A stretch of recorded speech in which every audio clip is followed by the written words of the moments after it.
大家好，欢迎来到华夏清源古筝公开课，我是黑信阳老师。今天我们要学习的指法叫做小搓。小搓是指大指托和食指抹在两根琴弦上同时弹奏，一般弹奏3、4、5度音程，指法符号为。保持好基础手型，然后打开拇指和托指，放在中音 re 和中音骚上做准备。两个指头放弦位置稍稍错开，避免两指同一直线弹奏时指甲相互碰撞发出杂音。指尖垂直触弦，略微大于90度，其他手指保持基础手型的放松状态。当你可以稳定的放弦之后，就可以开始学习小搓的贴弦提弹法了。把托指和拇指提前放在琴弦上，往手心内弹奏。过弦后，马上放松大指和拇指，并回到原位。下面是提弹法。提弹法就是把贴弦的步骤去掉，不提前碰到琴弦，直接过弦弹奏。这个弹法就像我们最本能抓东西的动作。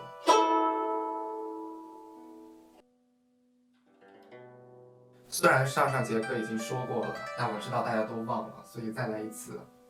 第一，手指根关节发力过弦，小关节不要扁，过弦不要发软，要绷住，中关节也不要扁。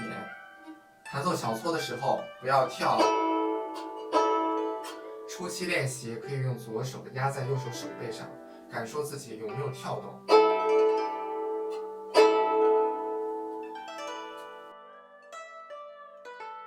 把小搓拆开就是拇指和托指，托指上节课已经讲过了，所以这节课只讲拇指。手微收到半握拳状态，拇指主动出来一点，指尖挂在中音区的骚上，指尖和琴弦的角度略微大于90度，左手放在相应琴弦的左边，小关节主动的过弦，根关节发力，不要只停留在中关节上。首先是贴弦提弹法。先贴着琴弦，然后快速过弦，放松回原位，注意小关节不要扁指。接下来是提弹法，去掉贴弦的步骤，直接过弦，快速放松回原位。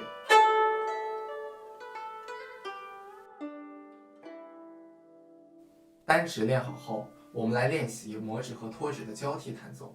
交替弹奏时，我们的手指要像荡秋千一样，在拇指弹奏的时候，托指打开，提前做准备；托指弹奏的时候，拇指打开，提前做准备。两个手指都不要提前贴弦，直接用提弹法练习，可减少杂音的出现。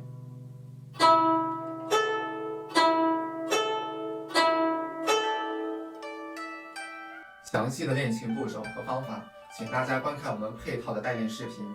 老师我要练之小搓练习和老师我要练之抹托练习。那么本期课程到这里就结束了，大家有任何问题都可以在下方评论区留言。又到了老话常谈的时间，别忘了点赞、投币、收藏，让我们下期再见吧。